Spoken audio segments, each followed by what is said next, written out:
Hey everybody, it's Will. And this is Thomas. And we're going back to the spinner rack, the virtual spinner rack. Damn it, I wish I had a spinner rack. Not that I have room for it right now, but I still wish I had one. We're going way back to one of my first indie creator character loves. Really? The original Grendel. Grendel.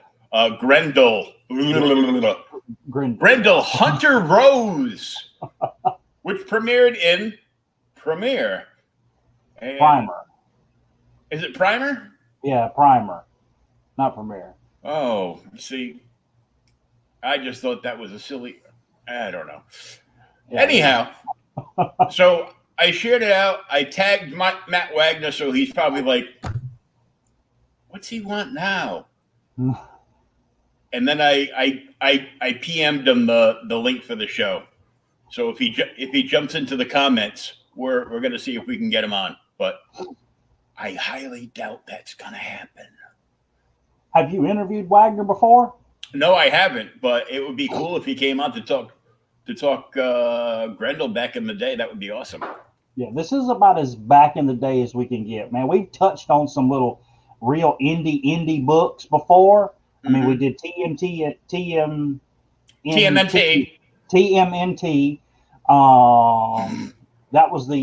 That was probably the most really indie book until this one, and I loved it. There's a lot here, but man, this is back. This is very independent stuff. I got a couple of Grendel trades. One's a hardcover. Beautiful hardcover. And the other one is a soft cover, but when they packed it in the box, it kind of like went wibbly wobbly. Yeah. So as soon as I can, when I clear out more of this stuff, and I'm gonna pick up my hardcover books. I don't have a bookcase to put them on yet.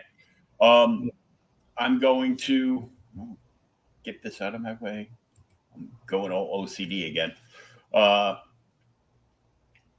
gonna put it in my self press and just put it down between two pieces and just leave it there for a week to see if it flattens out some. I want to make the book flat so that way I can open it and flip the pages and read it. And read it. And I can press it again. Yeah. Well, I mean, and the thing is like I said, this is very indie. I've always been. I guess I bought most of everything on the spinner rack because we didn't ever have a local comic book shop actually down here. Mm-hmm. So I never read a whole lot of indie stuff until actually probably till the mid '90s, and that's when I was reading it. But this stuff had already come and gone. The only thing I really knew about Grendel at the time until I read this story was the Batman Grendel series. I don't know if you remember that. Oh yeah, I got that too. Yeah, Batman Grendel was great. I got rules. Anything Grendel, I'd buy. Now, really? Some of it I might buy. I might wait and buy it in the trade because floppies have become so expensive. You know, since we're the back in the day guys, floppies have become so expensive that a lot of times I'll be a trade waiter on stuff. I was going to get back. Yeah, so many people are doing that, and let me tell you, one of my favorite small press companies, and they're really not small because they've got 19 movie deals at this point, I think, between TV and movie. Scout is way ahead of it. Now, I know this from watching our friend Brian Wayne on the Cheers to Comics podcast. I watch his unboxings. I can't watch his regular podcast because it's on Apple or one of those. One of the things that I would actually have to download on thing, and I don't want to do that because I don't want to pay for nothing. Yeah. Sorry, Brian. But I subscribe to his YouTube channel, so I watch his monthly Scout unboxing. Yeah. And he subscribes to Scout, and I'm really thinking of doing this. It's about, if you do a recurring one, it's a little cheaper. So I think it costs you with shipping about, like $42.95, $43.95, something like that. A month or what? A month, yeah. Okay. You get a dozen books. They're wrapped up in poly. They're all bagged and boarded. And then they're poppity pop wrap around them. Oh, okay, yeah. And it's put in, and they have insets on the inside, so it fits like a perfect puzzle, like a perfect rectangular puzzle piece in the box. So there's no movement because the bubble wrap comes right up to it, so the books aren't touched. It's great. And they send you all kinds of things. They send you ash cans, and here's a hint. I know we're supposed to talk old stuff, but ash cans from Scout are all Uber keys. Oh, yeah. The ash cans from Scout are the first appearance of that character, and it's the first story with that character in it. It's only like an 8-page story in the ash can. It's got like an 8-page story, and then a little bit of teasers and some other stuff. And then you get the first issue, and I mean they're hooked up with Comic Book Shopping Network and a couple other places where they can get CBSN can get exclusive covers for their network only, for their network of stores only.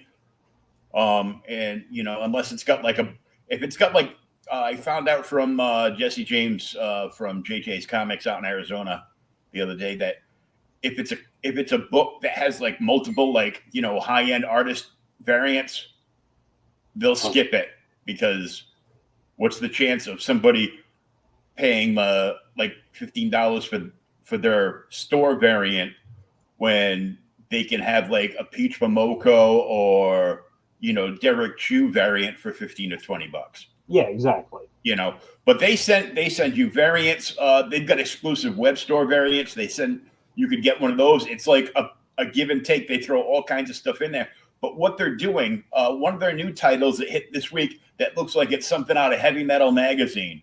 It's fantastic. I can't think of the title right now, but I'll find out and tell you later. Yeah, I mean that's great. I love heavy metal, and you come on with this, and then you forget. and what? Yeah, I'll find it and tell you. They put out the first issue as a floppy, and then it's got a certain label on it that lets you know that the rest of that series is coming binge style in a trade paperback. Oh, really? So issue 1 is floppy, and then the rest of the series is all in floppy. Or is all in trade? Oh, yes, very much. So I just got a message from Matt Wagner. Did you? And he said, hey, quiet you. Uh-oh, we're having internet problems. So whoop, can you hear me? Yeah, I can hear you back now.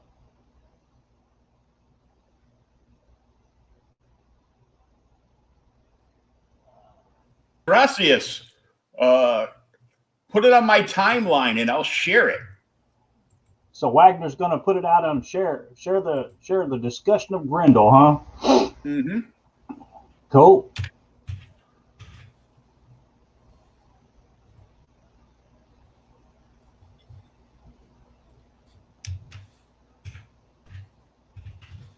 I'll let you do that right quick.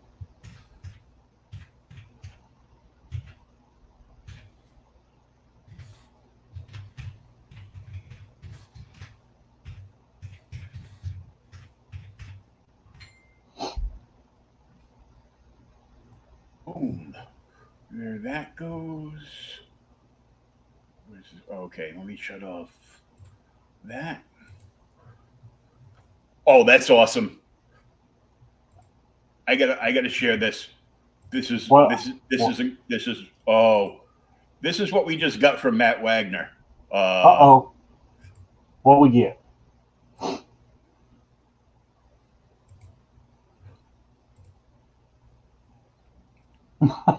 Grendel thumbs up. yes! You'll have to save that. Hey, Nicholas Pittman, how you doing, brother?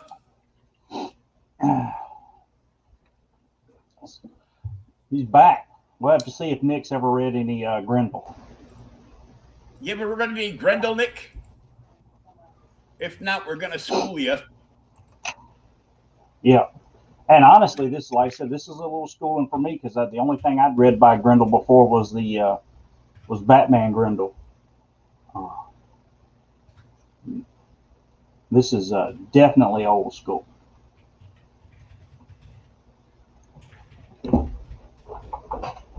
Oh.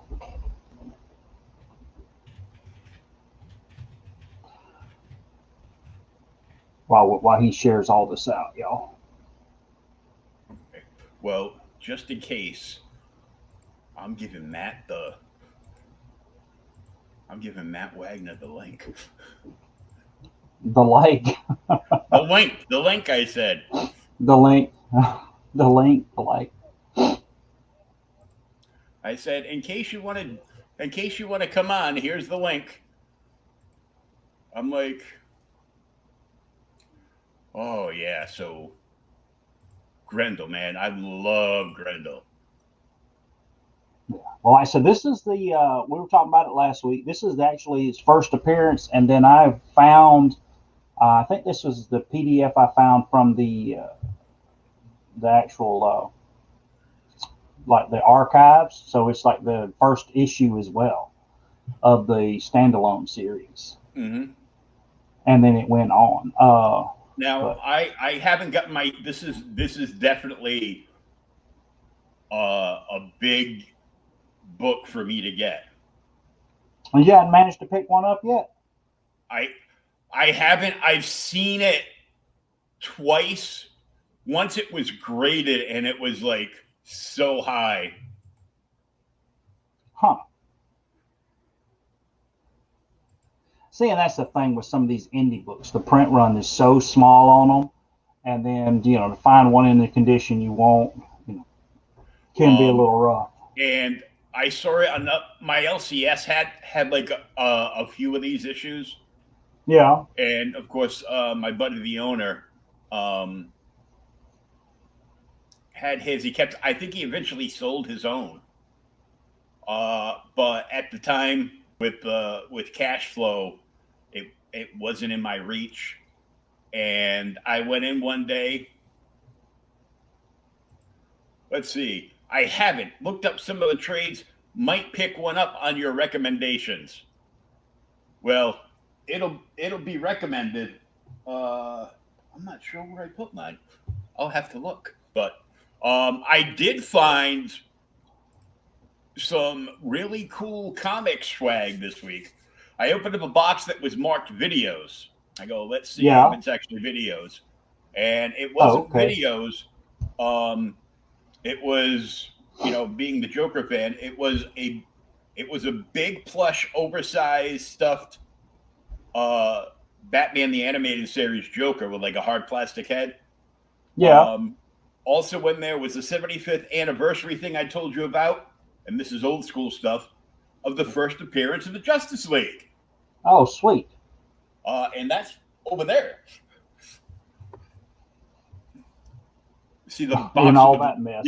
Yeah, and that mess. It's like it's like on the back thing. So I have that there. I have a Dawn statue that I found, and I have a NECA Hulk cookie jar. It's huge. Oh, cool. But over here, something I can grab to go with this, because I have a Grendel 3-piece statue set. Really? Yep. Thomas, where's your tablet so Elizabeth can use it? She's got study. Here. There you go, right there.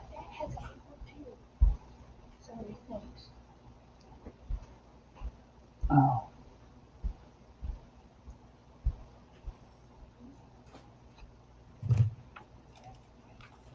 You find it? I found it. Well, I knew right where it was.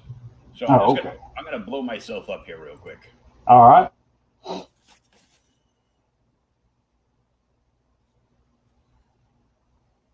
Hunter Rose, the original, and after Hunter's untimely demise, Christine Spar took over. And when Christine Spar was killed, Brian Lee Sung took over.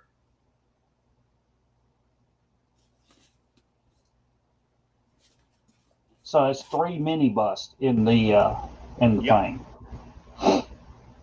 When I was happy and single, before my child came into my life, in my bachelor pad with lots of alcohol. That doesn't sound good.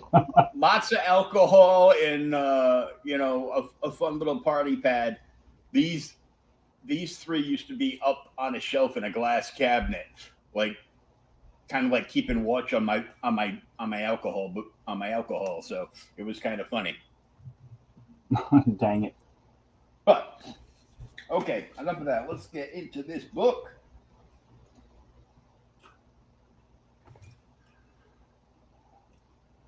And as you can see there, this is 1982. So this is probably Wagner's some of his very, very first work.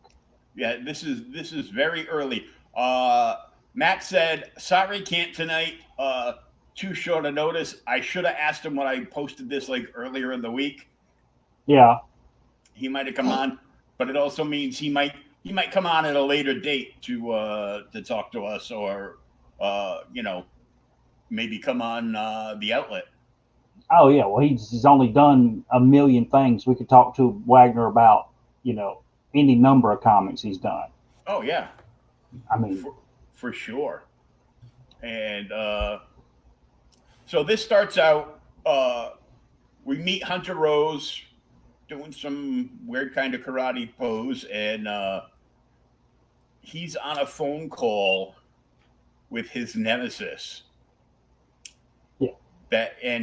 So this is back before caller ID or video calls or anything, where you used to have to rotary dial a phone.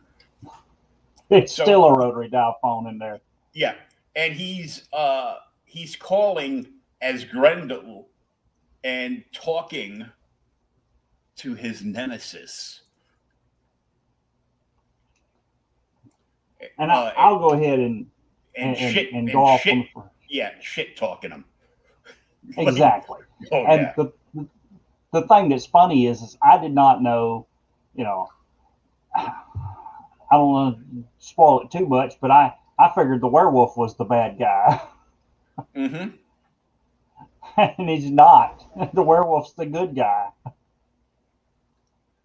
Well, but thereabout. Grendel's an anti-hero. Grendel is an anti-hero. Yeah.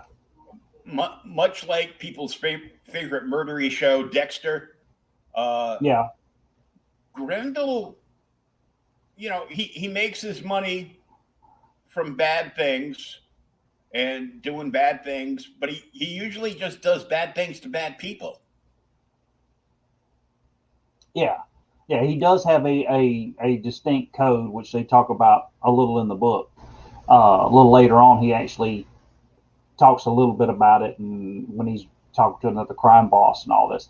Yeah, the other thing I didn't get to, and this may be Wagner's art because it is early here, and then when we read the story, because later on we get past this first section here. It actually gets into the first issue. It goes and gives his origin story, and it gives a specific age. I have no idea how old he is here,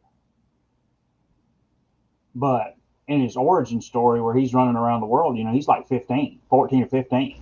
And here he's older. It starts when he's 9, and then when he's 14. But we'll get to that. That's when he started going around and training, and then he never returned to his parents, and yeah, there's a whole bunch of stuff going on. Oh yeah. So like I said, he's talking crazy to this other guy, and of course he's dressed as in his tux, and he heads into this party. I do like his little squiggly hairline there. Well, when you get black and white, you're gonna do what you can to show light source and highlights and everything else. Well, no, I got that was that his hair actually had that marking. It was like a birthmark or something later on. From the way I was reading the story later on, because he goes in and they mention it again later. I love the little fancy narration box at the top of the page. Bless you. Yeah. Where he comes out with like the big bold letters to grab your attention. You go, oh, I got to read this, and it's got like little designs in it and everything. Yep. And it's made to look like like ancient paper or something. Yeah, it's that, and the type's a little off and all. Yeah. I mean, there's a lot of stuff here that you could tell this was an indie. The solid black and white, the strict gradation for gray. The gray, I can't remember what this is called, where they actually cut that grade, the dots, and lay it in there. It just stands out so much. Mm-hmm. But yeah, so he heads in there, and he's got his little. He goes to see this guy here. This Christie is his name, I think. I'm getting mob guy. He sneaks in on him, and Christie thinks he's somebody else, and in the dark, off comes the tux, and out come the forks. Yeah, the forks, and then his which is like in the end of his cane, kind of like on like DD. Yeah, like Daredevil has. Yep. This one's cooler. I'm sorry. Which one's cooler? Oh, Grendel. Oh yeah, because it comes out and it's like it's electrical too. Yeah, I do like the mask. The mask is rad. My brother from another mother who owns my LCS, 1 year, because he's always had bands. So 1 year, the band got booked to do like this big Halloween gig at a local night spot. Yeah. Dare I call it a dive?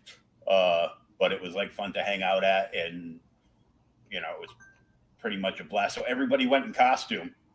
So we could tell everybody that was with us because we were all dressed up as comic book characters. And Randy made himself a custom-made Grendel hood, and he made up the staff and the forks. The staff and the forks, cool. They were not sharp, and they did not electrocute anybody. He didn't do the tux thing. Yeah. He just did like the black outfit with the puffy sleeves but yeah, it was pretty rad. He didn't put it on until it was time for him to go on stage, and then he put it on and got up there and rocked out. So it was a lot of fun. So he suits up as Grendel and goes to he confronts Christie, and he stopped by for a chat. And then this is where we talk about his little moral, gives you an idea of his moral code here. Mm-hmm. As he proceeded to terrorize him. And boy, did he. Yeah. So Christie's running a prostitute ring. And he's running the biggest prostitute ring on that coast. Yeah.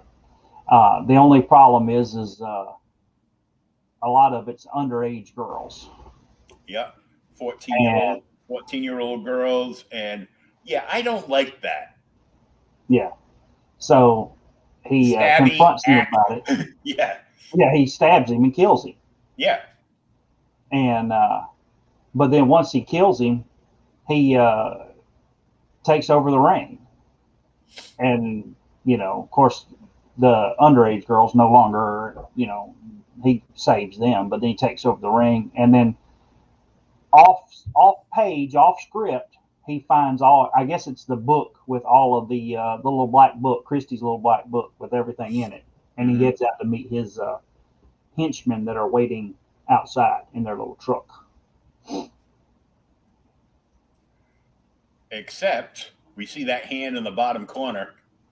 Yeah, yeah, we get down here, and then this is the little our werewolf guy from earlier who kills one of Grendel's henchmen immediately Mm-hmm. and tells him to run. He actually looks. He kind of looks like a werewolf, but he also looks like to me here, he kind of looks like a pan, if that makes any sense. A satyr, whatever you want to call him. Yeah, he looks a little Tolkienish. Yeah, something. So they all go to attack the werewolf guy. I can't remember what his name is. The Wondrous Wolf. The Wondrous Wolf, really? Yeah, Argent. Yes, thank Argent. you. Argent, the Wondrous Wolf. And they bring out their guns, and of course he quickly dispatches all of them. After he dispatches all of them, then him and Grendel begin to get into a big fight. Oh yeah.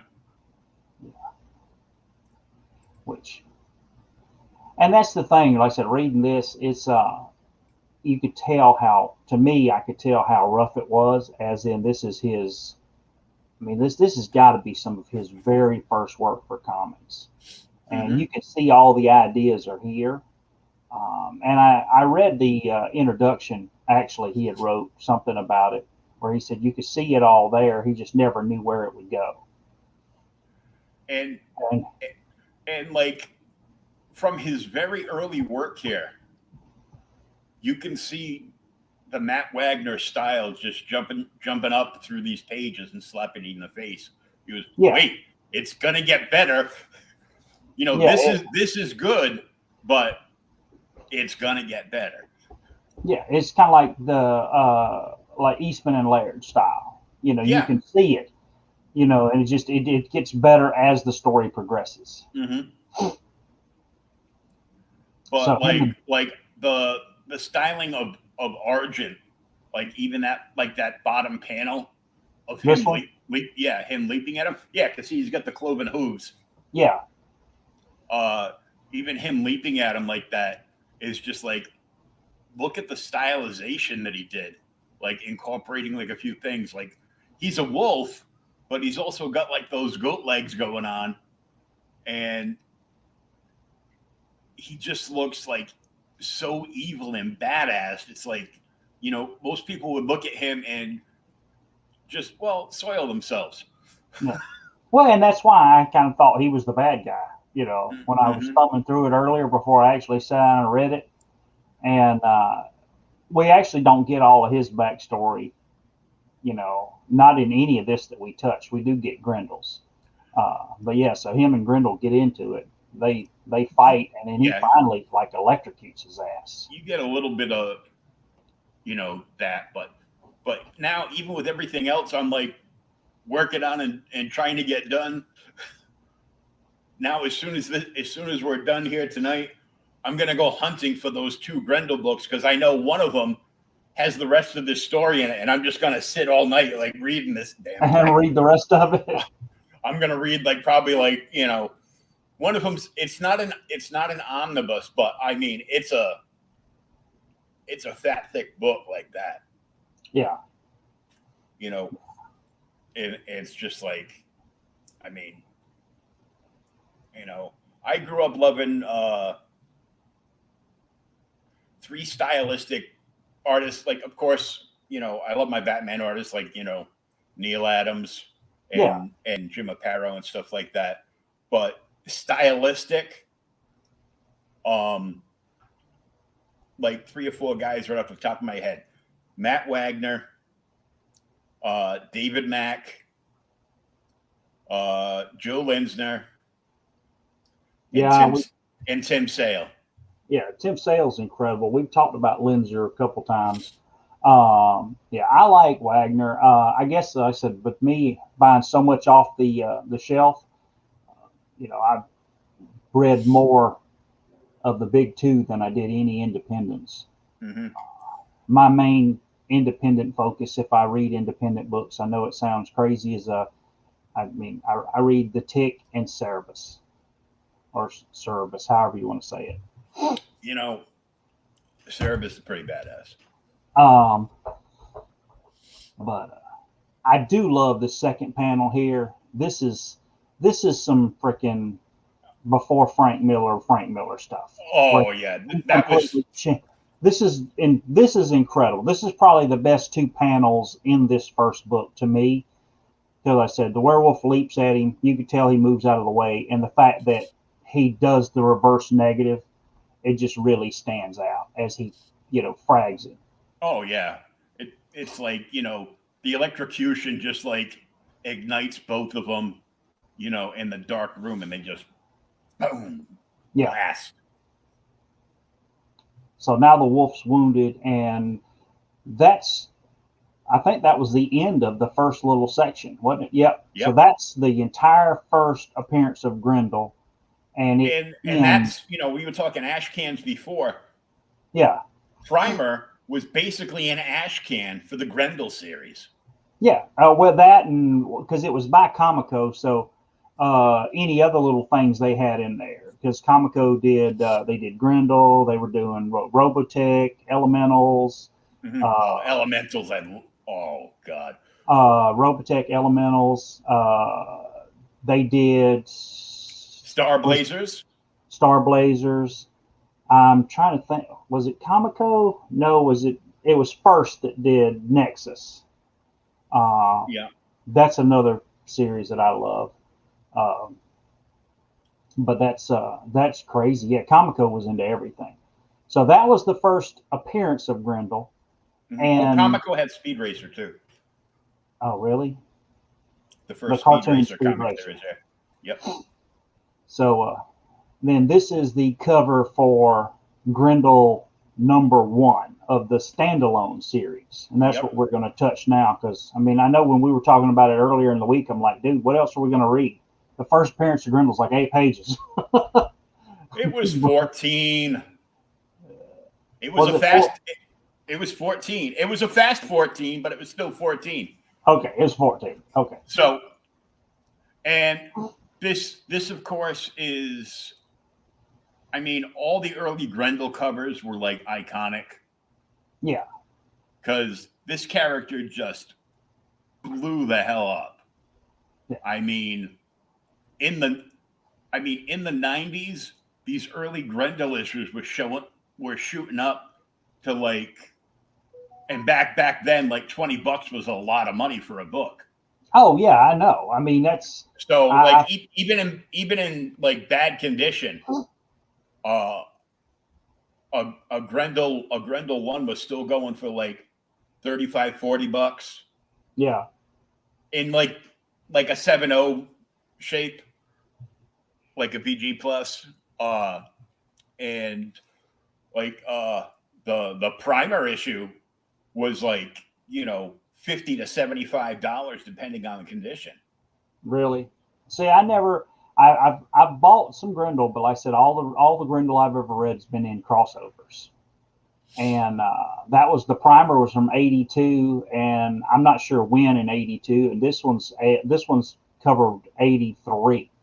So it's right after. So yeah, the character speaks to, especially at the time, to the younger readers because he is young, and it's treading that kind of risky. Yeah, he's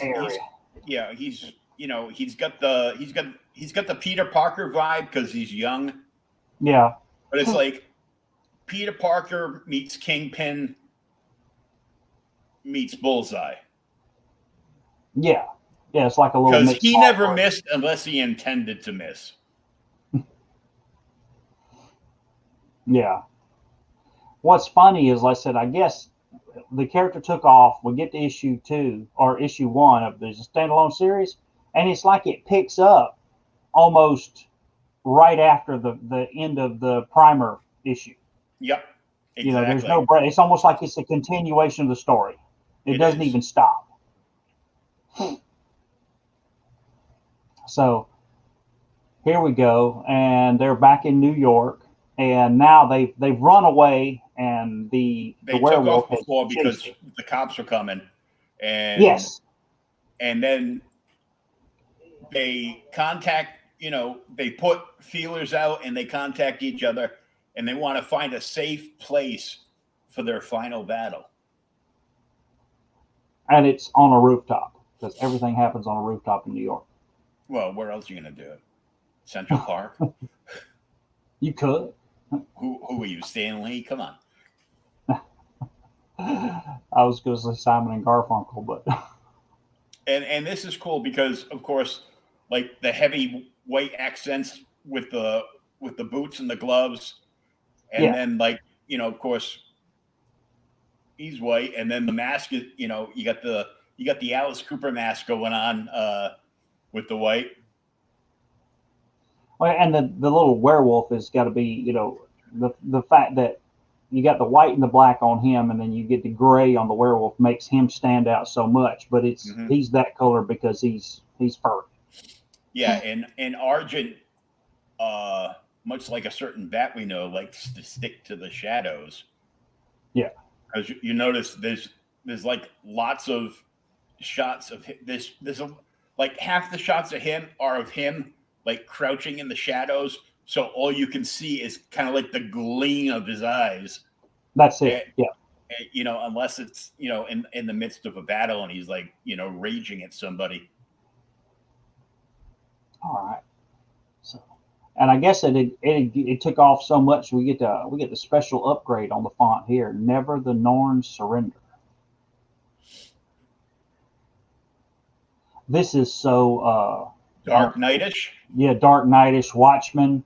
But the thing that's funny is this predates all of them. Yeah, this is like 6 years before Dark Knight's in '86 and Watchmen was '87 or '86. One of those years. This 87, is I think. Yeah.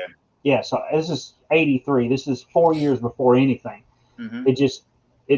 It's kind of weird that he shows this back and forth dialogue between him and Argent. They're probably over at DC a few years later and goes, you know what Matt did on that book that he created? I like those layouts. Maybe we should use something like that. Well, see, the thing that's funny is it's just a 12 panel layout here, and Watchmen is so. I mean, I can't remember the panel layout in Dark Knight, but they're similar to this. But Watchmen is drawn in that strict 9 panel layout. Everything but like the blow ups are in 9 panels. I mean, that's most of that book. And then when they did, was it last year before last, they did Doomsday Clock. Remember how everybody was talking about how the 9 panels calls back to that? Mm-hmm. It's why it just stands out. So him and Argent are talking about their why they hate each other and everything else. And if you hate books with lots of talking between the two protagonists, you might have a slight issue here. But it's the first. You got to take in mind it's the first actual full size issue of Grendel. It's Grendel 1. So he's setting a tone, he's setting a pace, and no pun on myself. And he's this whole first issue. Well, the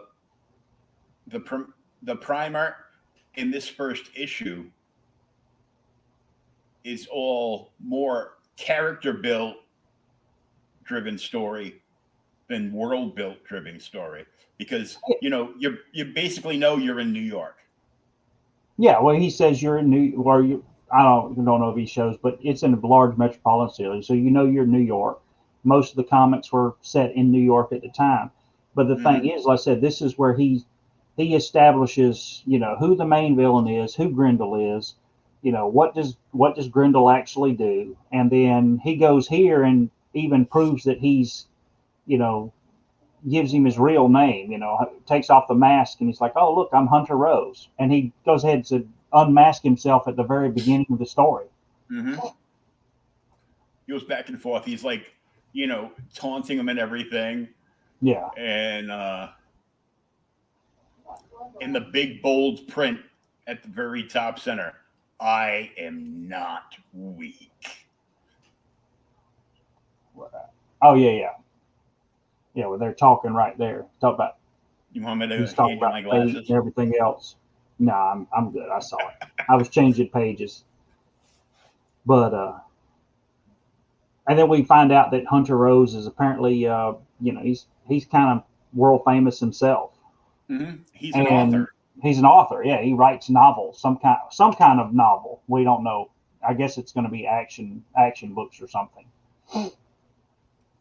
Action or trashy romance novels. You never know. There's nothing trashy about romance. But so, You must have forgot about your 20s and 30s. oh no, I was giving you your quote for your movie quote for tonight, but you missed it. Oh, okay. So most everyone's at least read one Hunter Rose novel, and and then Hunter Rose is ugly. He's like, I didn't know if you could read or not. It's an asshole. I didn't mean that as an insult. Yeah, I yeah. really didn't know if you could read because he's a creature. Yeah, I know, but he's still an asshole. And then he's like, so then he breaks down. And now he's going to give you his whole story, and then we find out his name's not even Hunter. It's Eddie something, and he grew up as Eddie. And this is where the story starts at 9, and he Hmm. just lays out his whole thing. And this is part of the other. I'd have to look because we know there's another superhero that has this power right here. You know, I, which is, Oh, you it's a know, it's a it's a big trope where you know the character was really looking for thrills and something that would excite him because he was such an overachiever in everything. yeah, but no, I was talking about the whole his, mutated brain. He uses more of it. That just Oh yeah, yeah. reminded me of Oh, Deathstroke. Deathstroke. Yeah, and Deathstroke is 80 something. I can't remember if it's Well, before now here or the. now he is. Yeah. No, I'm talking about the when Deathstroke first came out. Oh yeah, yeah. Yeah, so he uses more of his brain than any other human. He's super smart. He has, complete photographic memory. His parents weren't the best. He got into fencing, and he's so good at fencing that he actually get sent on the U.S. Olympic team to uh, fight the world championship in London, uh, and he wins at 14. So by the time he's 14, he's a world champion fencer. Oh yeah, and he's taken everybody down, and then the following page we see that this hottie and Yeah, this I'll get into some I'm gonna get into something in a minute, but uh, yeah, this and I know you like her because that first panel she got that Betty Page thing going on. yeah, Um, woohoo! yeah. Um, Jocasta Rose, Jackie. yeah, and so we already know because he's called Hunter Rose. He takes his last name from her. Yes, yeah. He takes Uh, his last name and the hunter is because he is the hunter. okay. So I'm just guessing, but it seems logical. Yeah, it In makes my mind, so don't trust that. She's the coach of the team where he just won the championship overseas. yeah. Or she's the British coach, She's the British coach, yeah.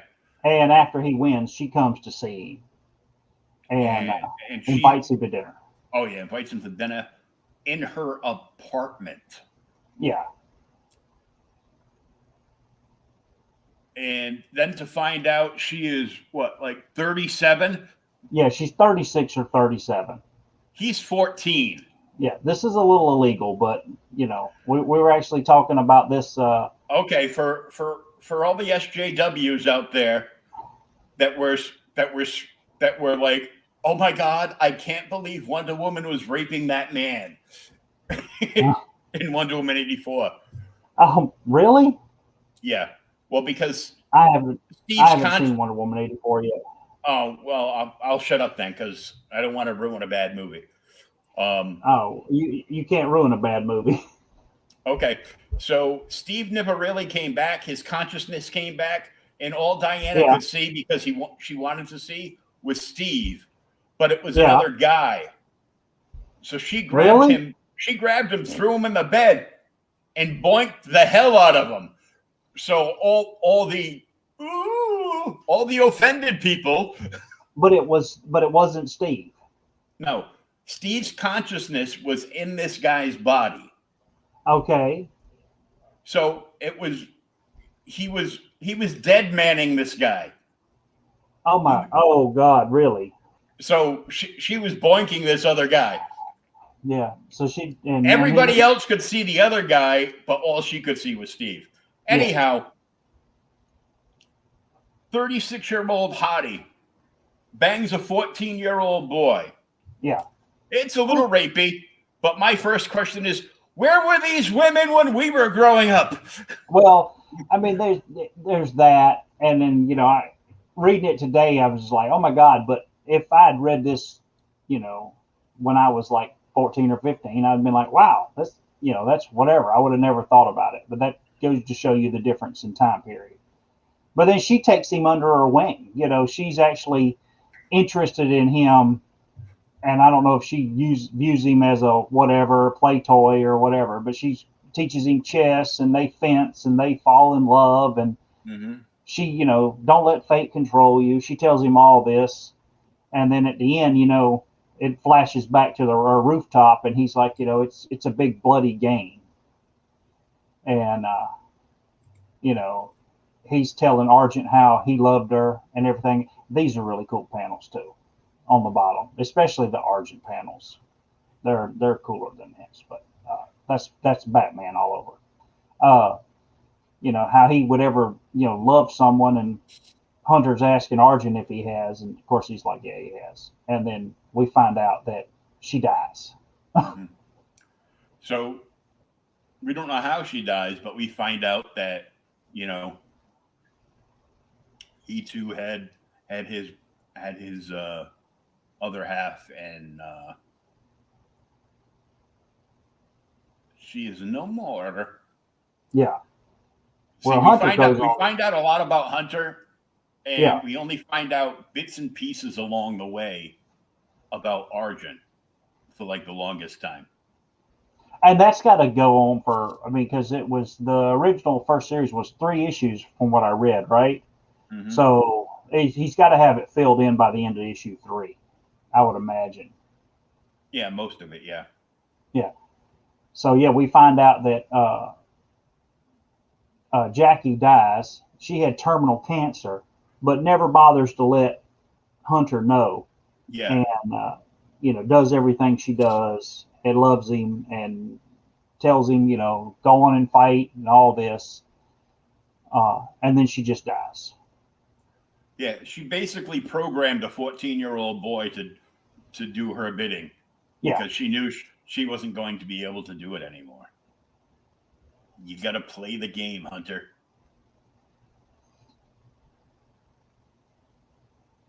And then this is where we talk about he comes back to America and he finds out, which we never know how long he's gone. It starts when he's 14. Yeah, this is kind of like almost like the first Nolan Batman movie.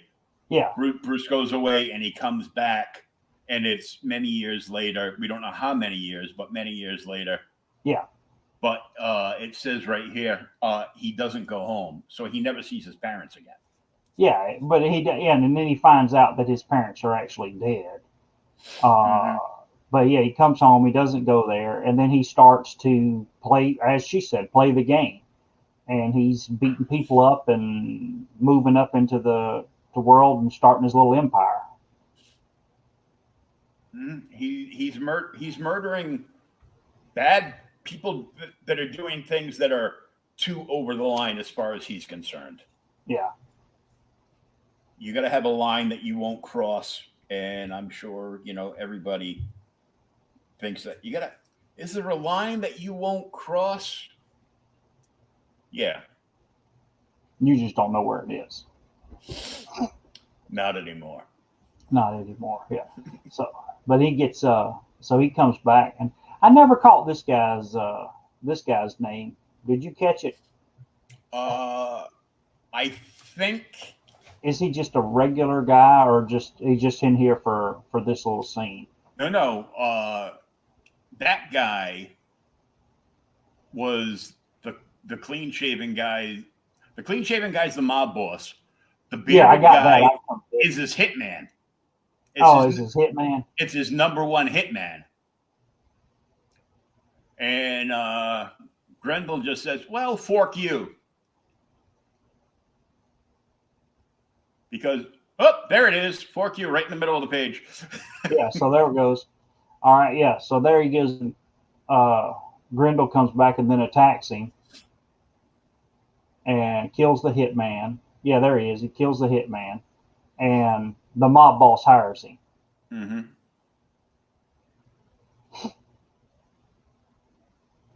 And then here's his books. There are some of his books. Yeah. I do like it, the little end here. He talks about how he come about to choose his name, Grendel, because of the, kind of the historical, folk legend with it. Yeah, the folklore and the horror aspect of it. Yeah. And it lays out his whole, the reason he's got the forks, to look demonic, the mask, all of that. Mm-hmm. And then he, he's got the climbing, and then he talks about all the books that he writes, which become bestsellers. Yeah, and this is just kind of like a tiny little sprinkling of all the novels he's written. Yeah. And that was just to show, well, yeah, look, it's books that he's written. And we were all hoping one day that Matt would just write a prose novel, under the pen of Hunter Rose. Just one of the ones that was like that you saw in like the background in a scene with him in it in like the first couple of issues. Yeah. And but it never happened. Yeah. So we get here, and now we're back at the. This is kind of freaky. We get back here at the party after he's gotten back. So as Hunter Rose, and one of his childhood companions meets him, and hey, how are you doing? I hadn't seen you in a while, and they go to talking, and they leave together. Hunter and him leave, and he kills him, and all the people are talking about finding this Grendel guy writes in blood on the walls, and yeah, he terrifies everybody. He kills the person and leaves his mark. Yep. Writes the big leaves a G by the body, like on the wall or on the ground, painted in the victim's blood. Yeah. And then he hauls butt from there. But I was kind of confused here, and then later on I get that his friend had down here. It says his friend had some dealings with organized crime, which isn't true or something. But it's like he just killed him because he knew who he really was. Mm-hmm. We were talking about what we were talking about earlier, as the art gets better as the book goes along. Mm-hmm. You can tell to me. You got these, now it's almost, the here's your prose. You don't need anything. It's telling the way the books go, but that's probably the best panel in this book. Yeah, the art is telling the story. Like he just climbed up and got in, like, a 50th story window in New York Yeah. that just happened to be open. And And he's looking for this yeah, book that's got all the information in it. that's the that's the that's the magic that's the magic potion book for the New York mob system, and it's got like all the dirt on everybody In it. in it, and but it's, of course, it's booby trapped. And when he opens it, he sets off the trap, and there's the mobsters waiting for him. But he's kind of playing dead. He's not Yeah, he's not yeah, as out as he's pretending. he's got a gas filter in his mask. What kind of evil genius don't you think he is? So that's what it is. Well, he says he was prepared for it, which either means he held his breath the entire time, Or he had a gas filter in his mouth. or he's got a gas filter in his mask. Yeah. I think it's more than likely he has some kind of like high tech gas filter in his mask. Which we'll go with that. That's good. Batman That sounds good. Yeah. We And here's won't our- know until we get to ask the creator himself, Matt Wagner, who I just saw. I just got a little ding dang on my phone that he just shared the episode, and a bunch of his fans are a bunch of his other fans, I should say, because we're fans too. Yeah. We're clickety clicking the likes on the video. Cool. So, But he's when the mob bosses come and attack him, he lays into them, and then we get our first double page spread from Mr. Wagner here mhm. as And Grendel takes yeah. out everybody. This is the old school action where the character would be bump bump bump bump bump bump all through, and later on, when more creators could go color, they would start and they would be kind of like phased out in the beginning. Yep. And they would get darker and darker and darker as they went through the page. But Yeah, I think we've talked about this a couple times. Because I know it's one thing I've always loved, and you said the same thing. But yeah, they'd be the like half tone, and then it would finally, when it gets to full tone, as dark as it can be, the ink's right. Then that's where the latest movement is. But because this is all black and white, you couldn't really do that. But you see Grendel laying out everybody. Of course, this mob boss thinks he's going to be a wise ass and haul butt, and he gets stopped. yeah, it's like thunk, and the forks are stopping the door, so Yeah. he can't go anywhere. It's like one's in the door and one's in the door frame. Yep. So you can't open that. And then that's when now they have their little talk, their talk. And this is where Grendel tells him, "Don't think that was a lucky miss." Yeah. Yeah, he tells him he wants his organization and that kind of thing. Mm-hmm. But I'm gonna take over your organization, but you're still gonna be in charge, and you're gonna work for me on the side. You're gonna And the guy, you're gonna make it look like you're still in charge, but I'm gonna be in charge, so I'm getting the big payday. You're getting something. It's called your life, and that's the way it is. Yeah, and he even threatens to turn him over to the police. Because you don't know who I am.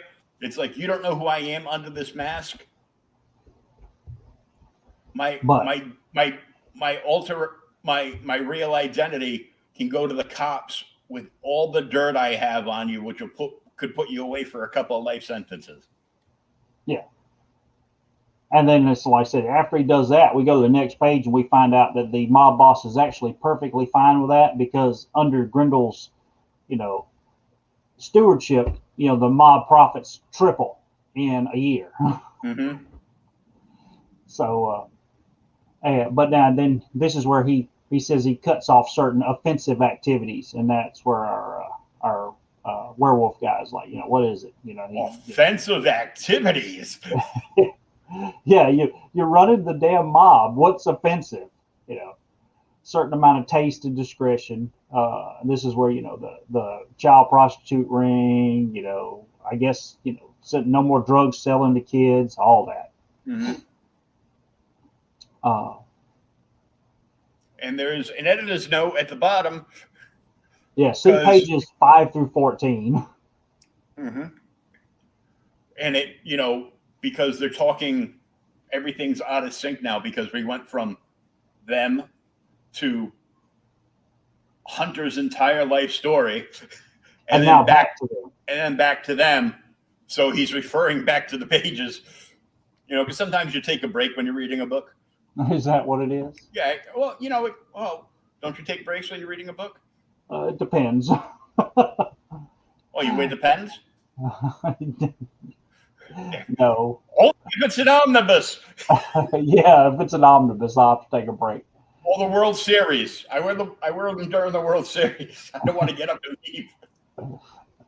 But so yeah, there he is, and the werewolves. That's the discretion, and then we find out that apparently this whole fight has been going on for a long time because Argent's killed 42 guys and like maimed 37 more, whatever else. Argent's been attacking his organization since almost 3 years. Yeah. Yeah. Yeah, the last 3 years tells him that it's a curse, and that's where they start talking about the curse. And our issue actually, I think that was it, right? That's the last page, and 44. it ends.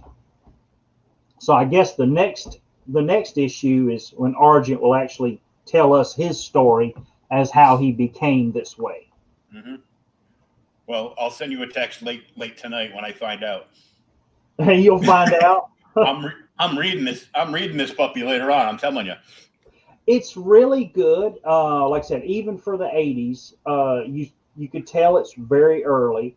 Part of the art style is just really, you could see where a lot of the panels break down is really good. The art, some of it is a lot better than others. But like I said, this may be his very first work. But the thing is this is almost what he talks about in the introduction I read to the to this archives or whatever version it was I got the PDF from. That you could see all the story was there. It just had to grow, and there's a lot to work with.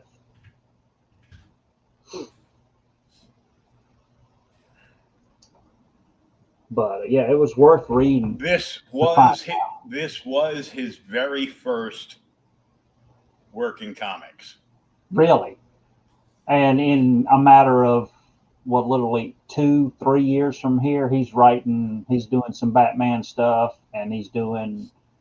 What Matt else? Wagner's first published comic book was Comico Premiere #2 in 1982, which was the first appearance of Grendel. So obviously that's why that's a big money book. In addition to his creator-owned series, Mage. Yeah, Mage. Mage is. Oh my God, Mage. Yeah, Mage is good with the baseball bat. Yeah, so am I, mother. Damn it. Yeah, I actually dressed up as Kevin Matchstick a couple of times for Halloween parties. I'd buy like a wiffle bat, and I'd drill out like a piece so I could put like a whole crap load of glow sticks on the bat so it would glow. Dang it. And it was it was jeans, boots, the the Kevin Matchstick T-shirt, which was available from Comico and then from other sources. I kind of had to make my own, but whatever. And like a jacket over that and the bat. Dang it. In addition to his creator-owned series Mage and Grendel, he has worked on comics featuring the Demon, Batman, Sandman, Mystery Theater, which I think I might have almost the entire run of that.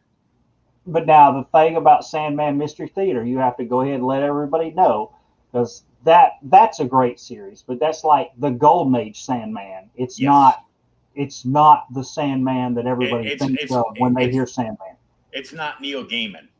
Yeah, it's not the Neil Gaiman Sandman. It's the JSA Sandman. Yes, with his sleep gun and everything. Oh yeah, he's done many iconic covers. Justice League of America 50. He did, and screw it. I'm just gonna bring it up. Where is it? There it is. Boom. This is just sick. And it's not even it's in his style, and it's in his style in black, white, and red. Yeah. So let's get this up here, and we'll take a look at this because this is bad.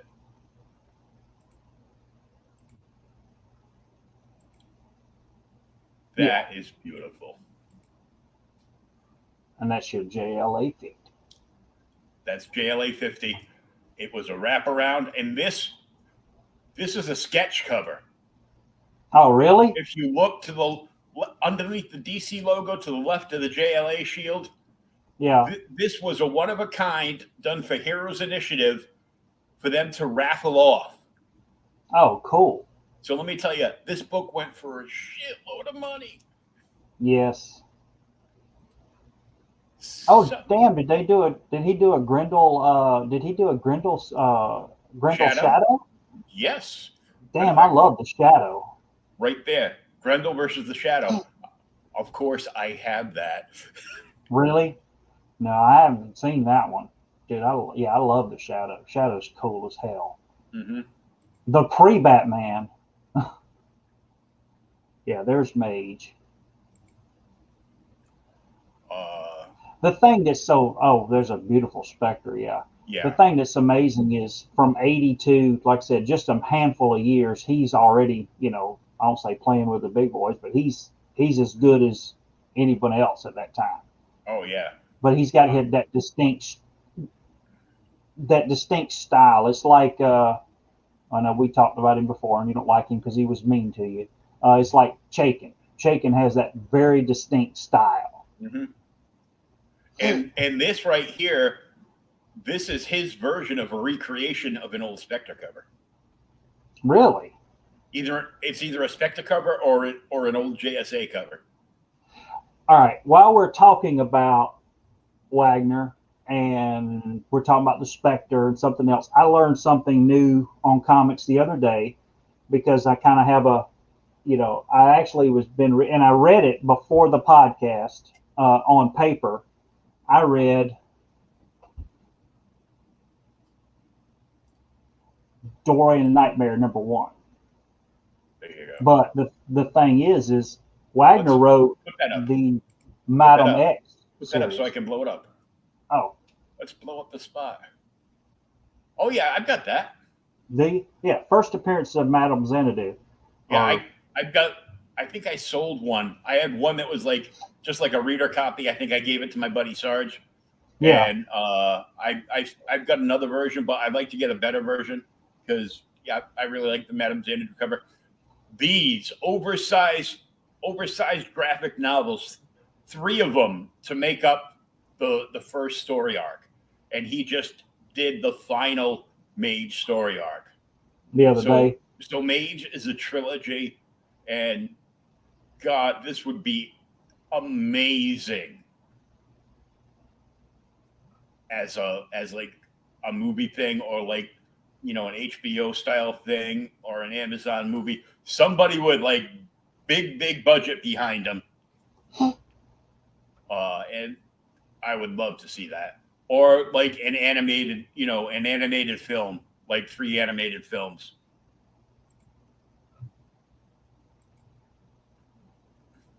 Here he is. There's the man. Yep.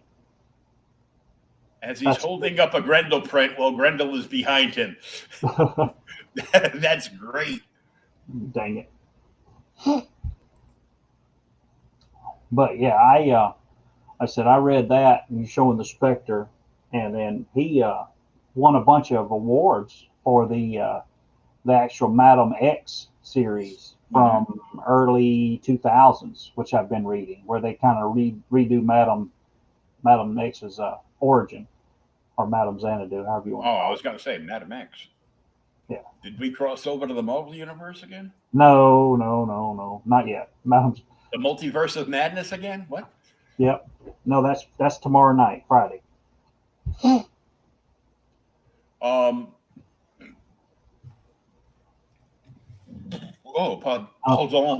On what? Yeah. I'm like, I'm drinking water and burping. What the hell is up with that? Yeah. Normally it was coffee. I'm out of milk. Oh, damn it.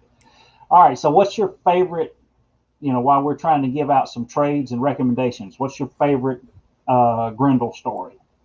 Well, obviously the Hunter Rose one. Yep. But even though Grendel changes, I liked, of course, Hunter Rose is the best Grendel. It is like, basically altogether, it's like you put it all together and it's like one big graphic novel. Yeah. And he released like an oversized. Was it oversized? It was prestige. It was prestige format. Grendel, black, white, and red. Yes, I saw that one on there. Devil by the Deed, and that is just an amazing read. Now, Comico said they were only publishing that in this Comico box set. I have the box set. Do you?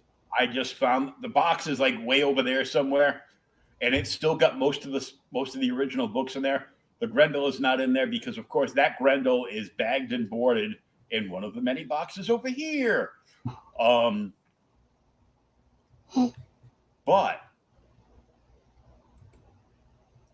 then they reprinted it because Comico went out of business. Yeah, they went out of business forever ago. And then Grendel was getting published by a different publisher. Yeah, what did Dark Horse? I think, it must have been. It wasn't Image. It must have been Dark Horse. Yeah, it is Dark Horse. Yeah. So they gained rights to everything, so they reprinted it. Damn them. But I had the first one of that, and I probably bought the Dark Horse version of the trade because I'm like, I don't know what my version is, and I see this and I want to read it again. Damn you. So I recommend Devil of the Deed, Hunter Rose, and if you really get into that whole series continues when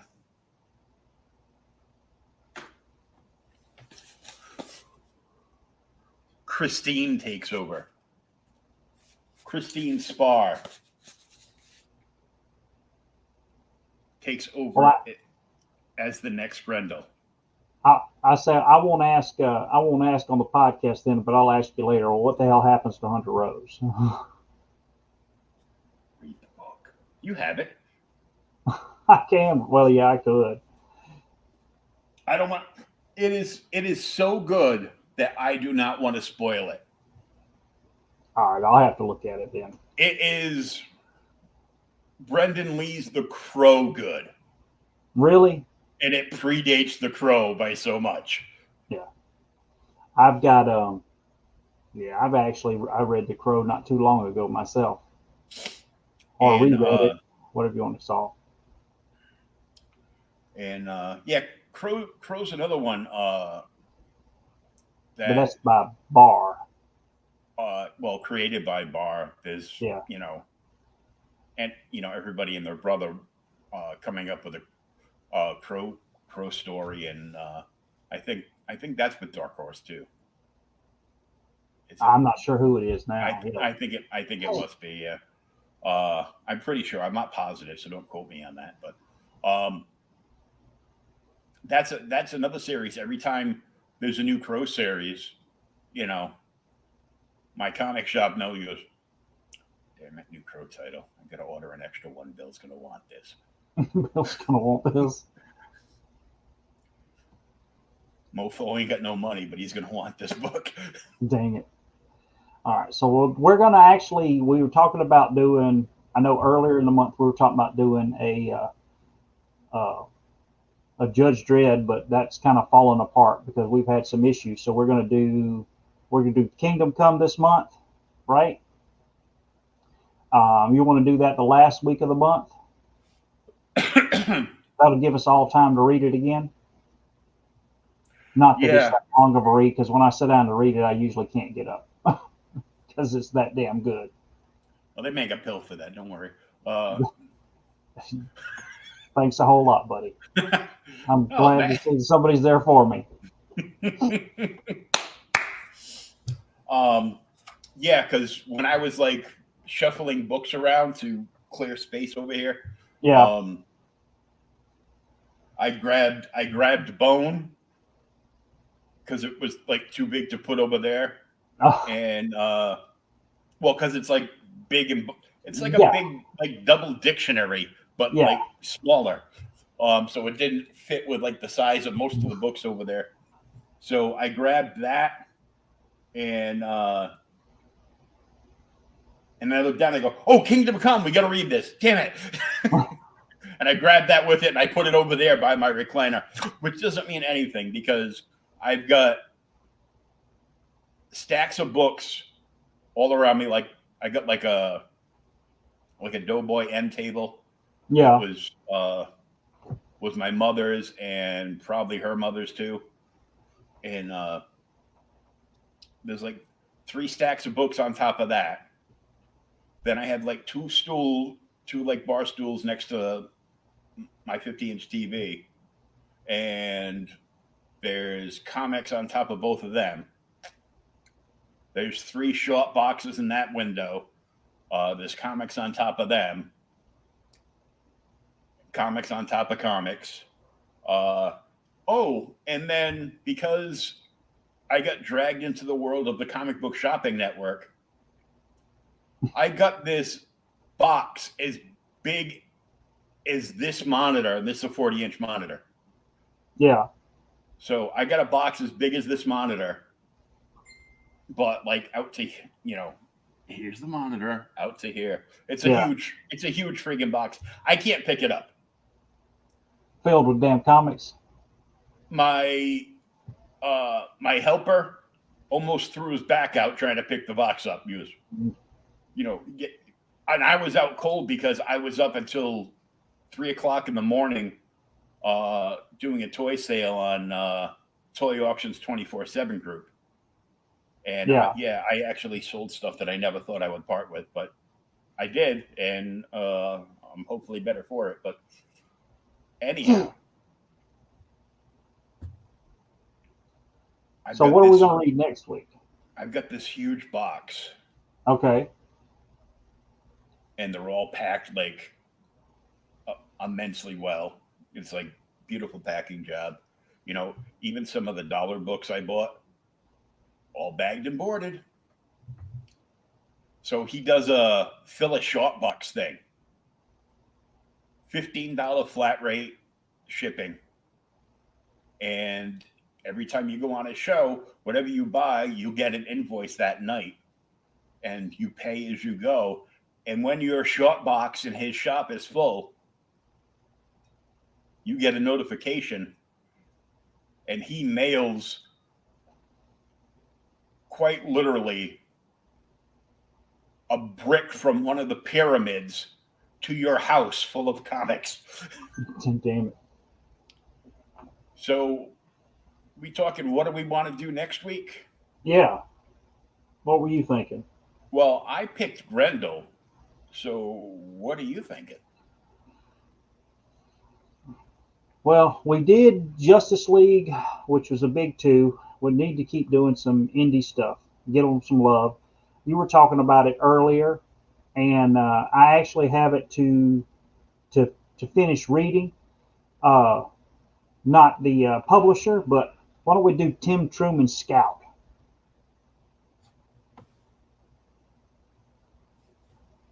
Have you got a Tim Truman Scout?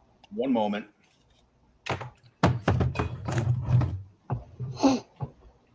Because I love Turn Truman. on, chair. Turn on chair. I have to move some stuff, but I'll show it off.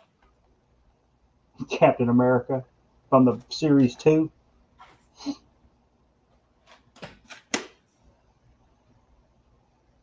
Cool. Series 1. Toad.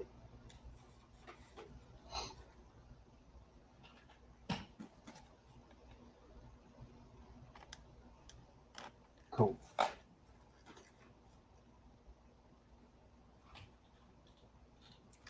Wizard World Edition. Huh.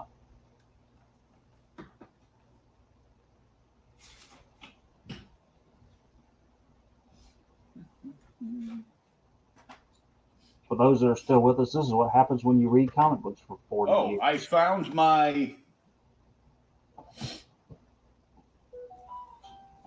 my Lost in Space autograph from Mott Goddard.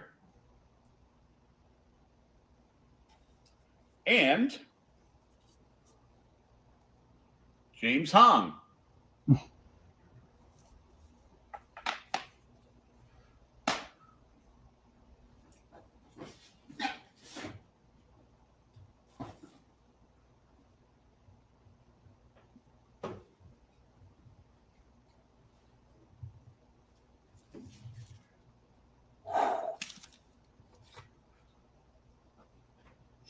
Thank goodness I was so afraid of falling out of my chair.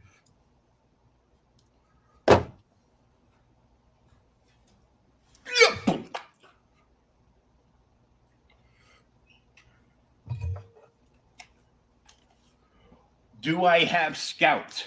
You got it? There it is. Issue 1.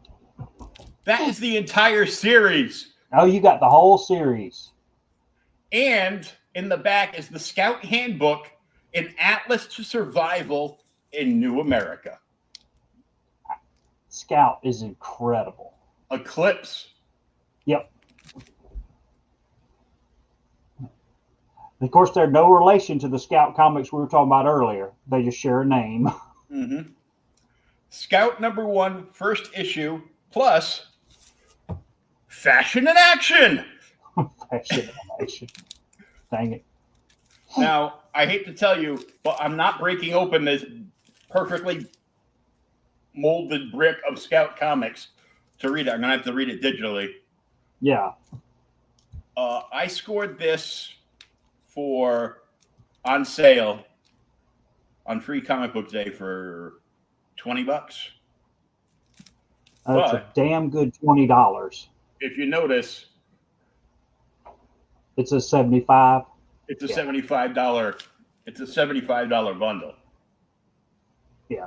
They're all in immaculate shape, and I'm pretty sure that the Scout Handbook wasn't a big seller. No, it wasn't. It was probably, like a thing, and some stores probably got a couple of them. Asked the people that were collecting Scout if they wanted. It was they're releasing a Scout Handbook, and it says it's got a guide to living in Scouts America, and there's probably some maps and stuff like that in there to make it a little cooler. But and we'll touch on it more too. But what people who don't know, if nobody's familiar with Scout, Scout's like it's one of those. It's kind of like Mad Max. It's just far enough in the future that you can kind of see it. Mm-hmm. And it's it's kind of a little crazy. Bikers and radiation and all this other freaky stuff. Yeah, not just that, but Scout's outfit is pretty badass.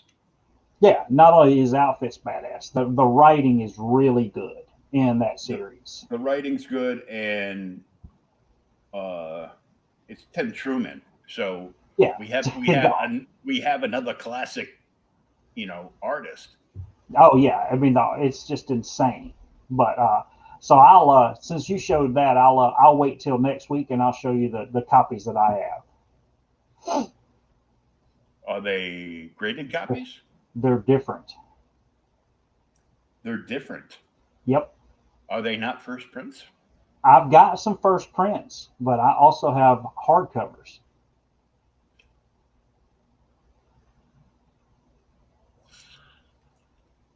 And when was the last time you saw a Scout hardcover?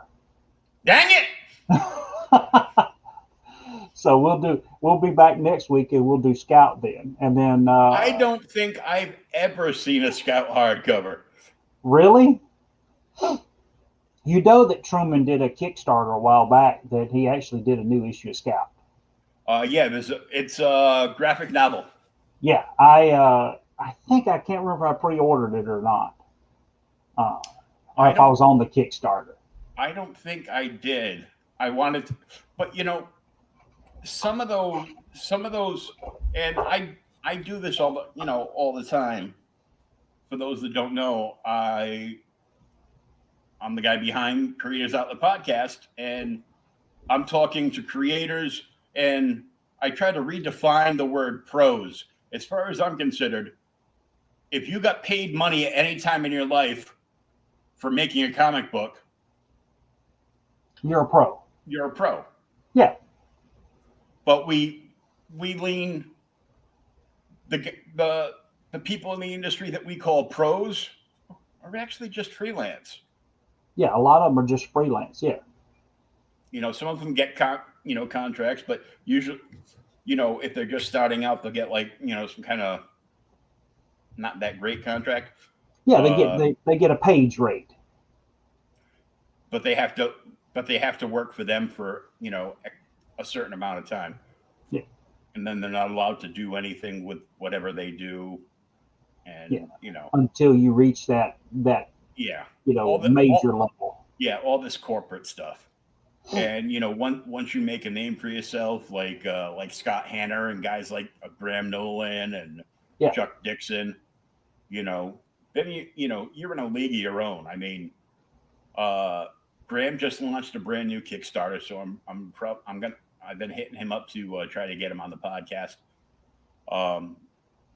But his last Kickstarter that he did, the Chenoo, the graphic novel, hardcover there. He even made Chenoo beer, like a microbrewery by him made this beer for him, and he did the artwork and they made the custom labels and everything, and people local to him could pledge and actually pledge a tier to get like a 6-pack of beer. Damn it. But like you look at, I've seen, some people that are strictly indie, coming up with, hitting over like 20 grand on their Kickstarter. Yeah. Which is friggin' amazing. And then you get, Graham Nolan did 80K on the Chenoo. That's a lot of money. Yeah. But then you see the artist that everybody loves to hate with his Cyberfrog series at like, $1.5 million on his Indiegogo. Yeah. And it's just like, wow, really? And then, somebody slaps Keanu Reeves on a name on a book. So everybody that is a fan of Keanu Reeves that's never touched a comic book in their life I saw that went crazy. all pledged, and it went insane. Yeah. Um, I don't look at a whole lot of Kickstarters. Like I said, it's the ones I've been looking at. Like I said, I looked at Truman's. Um, I looked at Cho's. Uh, the other one that I'm actually trying to pledge, if ever it ever materializes, is Schultz's for Cadillacs and Dinosaurs. Mm-hmm. And Steve Rude's got a new Nexus coming out. Yep. But And what's weird is like some people are you got some indie creators price their stuff to sell. yeah, Like they just want people to read their story. So people that are overseas or have like uber limited funds but would still like to support it. You have usually from 3 to 10. Sometimes if it's like a big trade, $15 PDFs. yeah, and that's the thing. You'll get the PDF, and then for $20, you get you'll get a hard copy and the PDF, and all that shipped anywhere in the world. But sometimes the prices are like a little steep, but um and I tell them and then they get like all defensive and I'm like, well, it's still steep and that's not even including shipping. So you look at like if you're in the lower 48, you're still looking at whatever the book is that you pledge, on top of a little thing called tax. Yeah. You get whacked like at least $10 for shipping. But there are some creators that actually ship for free. And that's where you Yeah, the guys you from just have Indie Varian Grant, his wife and himself have a company called Liberty Distribution.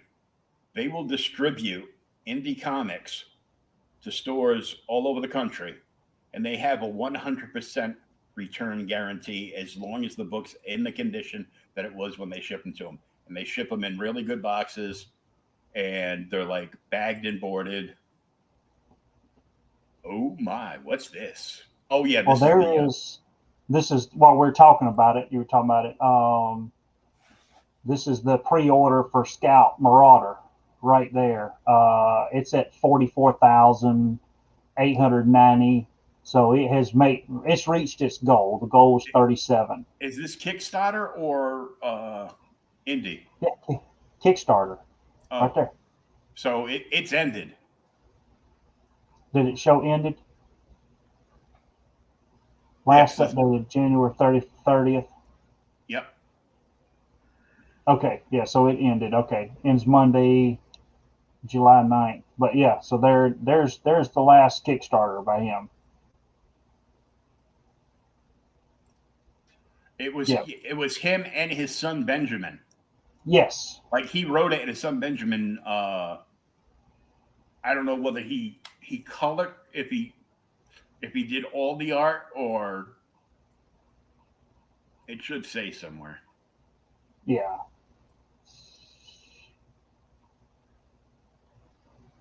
But yeah, just bringing it up to see to show people who are not familiar with Kickstarter as to what goes on.